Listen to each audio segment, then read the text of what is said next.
மகுடபதி குறுநாவல் எழுதியவர் அமரர் திரு கல்கி அவர்கள்.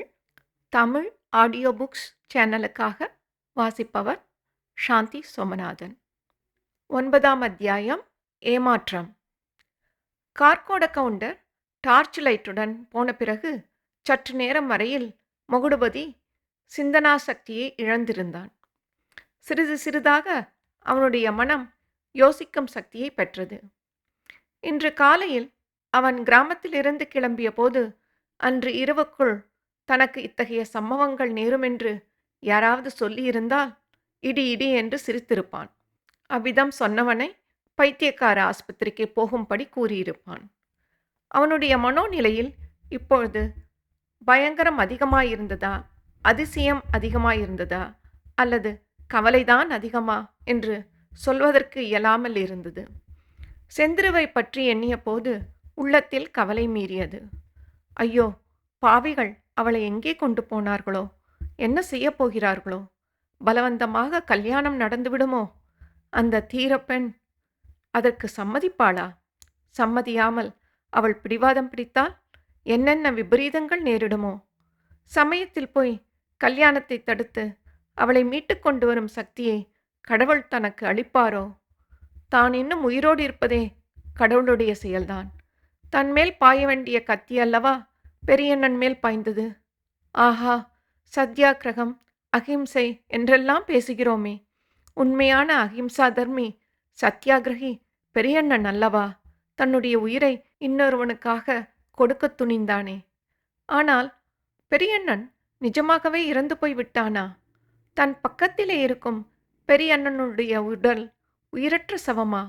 ஒரு கத்தி குத்தில் பிராணன் போயிருக்குமா? உடனே வைத்தியரை கூட்டி வந்து சிகிச்சை செய்தால் ஒருவேளை அவன் பிழைத்தாலும் பிழைக்கலாம் அல்லவா? அடடா, பாவிகள் தன்னை இப்படி கட்டி போட்டு விட்டு போய்விட்டார்களே. மகுடபதி கட்டை அவிழ்த்து கொள்ளும் பொருட்டு இப்படியும் அப்படியுமாக திமிரினான். சோபாவும் அவன் கூட வந்ததே தவிர கட்டு அவிழவில்லை. அப்புறம் கைகளினால் முடிச்சு எங்கே இருக்கிறதென்று தேடத் தொடங்கினான். அப்போது அவனுடைய மனதில், ஆகா, கிழவனுடைய உயிர் மட்டும் போயிருக்கட்டும், எப்படியாவது பழிக்கு பழி வாங்கியே ஆக வேண்டும், அகிம்சையாவது மண்ணாங்கட்டியாவது, இப்பேற்பட்ட பாதகர்களை இப்பூவுலகில் இல்லாதபடி செய்வதே பெரிய புண்ணியம் என்று எண்ணினான். கயிற்றின் முடிச்சு எங்கே இருக்கிறதென்று அவன் தேடிய பிறகு பெரியண்ணனுடைய உடல் மேல் கைப்பட்டது. அவனுடைய உடம்பு ஒரு குலுக்கு குலுக்கி போட்டது.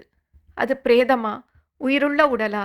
இதை தெரிந்து கொள்ளும் ஆவலினால் நடுங்கிக் கொண்டே தேடிய போது மறுபடியும் உடம்பு தட்டுப்பட்டது. பிரேதமானால் ஜில்லிட்டிருக்கும் என்று அவன் கேள்விப்பட்டிருக்கிறான். இந்த உடம்பு ஜில்லென்று இல்லை, சிறிது சூடு இருப்பது போல் தோன்றியது. கவனமாக காது கொடுத்து கேட்டான். மிக மிக லேசாக மூச்சுவிடும் சப்தம் கேட்பது போல் இருந்தது. உடனே மகுடபதியின் பரபரப்பு பன்மடங்கு அதிகமாயிற்று. எப்படியாவது ஓடிப்போய் டாக்டரை அழைத்து வந்து பெரியண்ணனை காப்பாற்ற வேண்டும். இல்லாவிட்டால் கார்கோட கவுண்டர் போகும்போது சொன்ன வார்த்தைகள் இப்போது நினைவுக்கு வந்தன. ஜெயிலுக்கும் போகலாம், அங்கிருந்து தூக்கு மேடைக்கும் போகலாம்.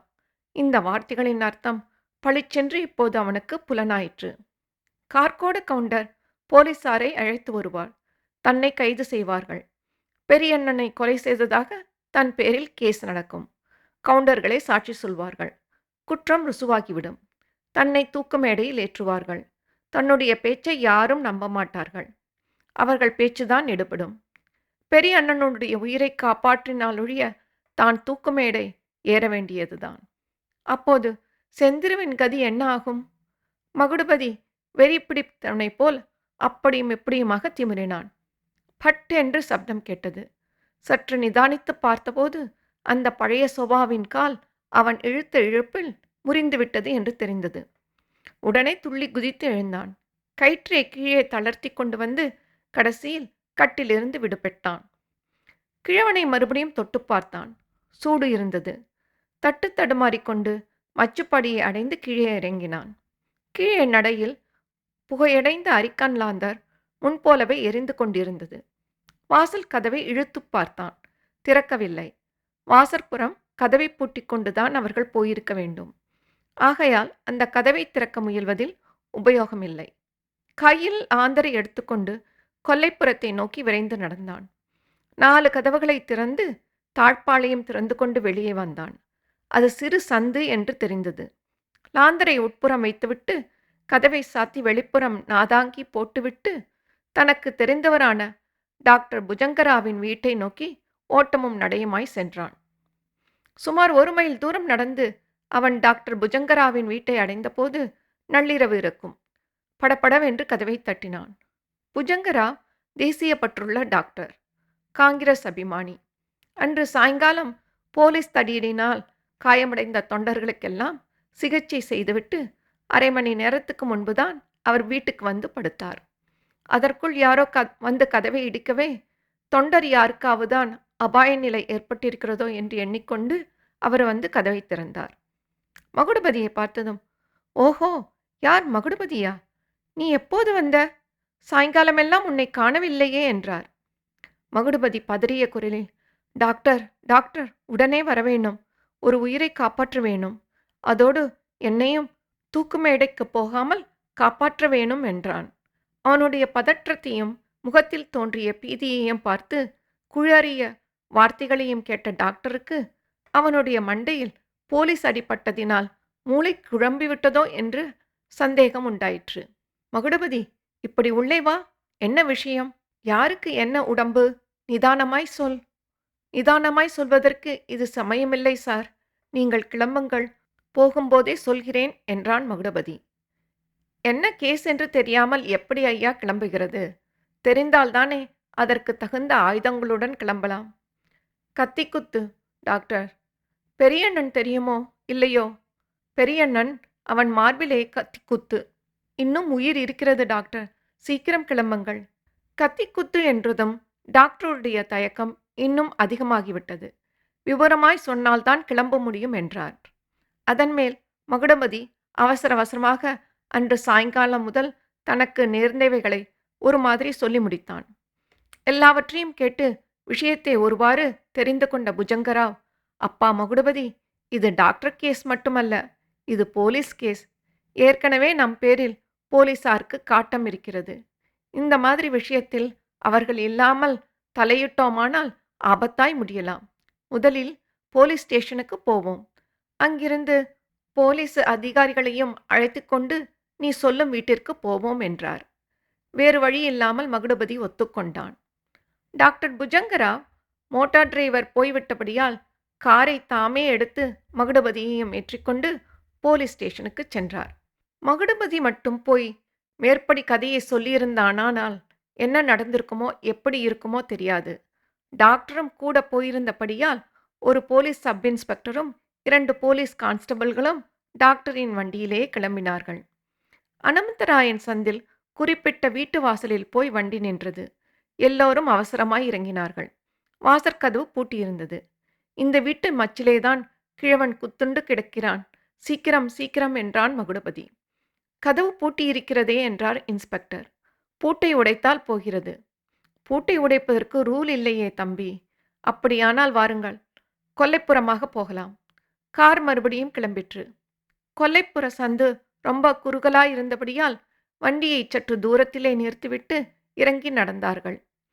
மகுடபதி எல்லாருக்கும் முன்னால் விரைவாக ஓடினான். மற்றவர்கள் வருவதற்குள் வெளி நாதாங்கியை கழற்றி கதவை திறந்து உள்ளே போய் அவன் வைத்த இடத்திலே இருந்த அரிக்கன் லாந்தரை தூண்டிவிட்டு எடுத்துக்கொண்டான். எல்லோரும் வீட்டினுள் பிரவேசித்து வாசல் கடைக்கு வந்து மச்சு மேலும் ஏறினார்கள். மகுடபதி பெரியண்ணனுக்கு உயிர் இருக்கிறதா இல்லையோ என்ற அசாத்திய கவலையுடன் மச்சு ஏறியதும் லாந்தரை தூக்கி பிடித்தான். அவனுடைய இருதயம் ஒரு நிமிஷம் நின்றே போயிற்று. ஏனெனில் சோபாவுக்கு பக்கத்தில் அவன் எதிர்பார்த்த இடத்தில் பெரிய அண்ணனுடைய உடலை காணவில்லை. ஹாலில் சுற்றுமுற்றும் பார்த்தான். எங்கும் காணவில்லை. ஓடிப்போய் தான் ஒளிந்திருந்த அறைக்குள் பார்த்தான். அங்கும் இல்லை. சோபாவுக்கு பக்கத்தில் சென்று தரையில் இரத்தக்கரை இருக்கிறதா என்று குனிந்து தேடினான். அதுவும் இல்லை. சற்றென்று பெரியண்ணன் சமுக்காளத்தில் விழுந்து கிடந்தான் என்பது நினைவுக்கு வந்தது. சமுக்காளத்தையே காணோம். அவர்கள் டிபன் சாப்பிட்ட பொட்டண காகிதம், ஜலம் இருந்த கூஜா ஒன்றுமே இல்லை. ஒரு நிமிஷம் அந்த வீடுதானா என்பதே மகுடபதிக்கு சந்தேகமாகிவிட்டது. மேஜை நாற்காலிகளும் காலொடிந்த சோபாவும் அந்த வீடுதான் என்ற உறுதியை அவனுக்கு உண்டாக்கின. இன்னொரு அடையாளமும் இருந்தது. அரிக்கன் லாந்தர் கவிழ்ந்தபோது மண்ணெண்ணெய் கொட்டிற்றல்லவா, அந்த கரையும் நாற்றமும் இருந்தன. ஆனால் பெரியண்ணன் என்னவானான்? அல்லது அவனுடைய உடல் என்னவாயிற்று? மாயமாய் அல்லவா மறைந்து போயிருக்கிறது. என்ன தம்பி, ஜோக் பண்ணினாயா என்று சப் இன்ஸ்பெக்டர் ஏளனமும் கோபமும் கலந்த குரலில் கேட்டார். இத்துடன் இந்த அத்தியாயம் நிறைவு பெற்றது. மீண்டும் அடுத்த அத்தியாயத்தில் சந்திப்போம். தங்கள் கருத்துக்களை tamilaudiobooks@gmail.com என்ற இணையதள முகவரிக்கு தெரியப்படுத்தவும். நன்றி.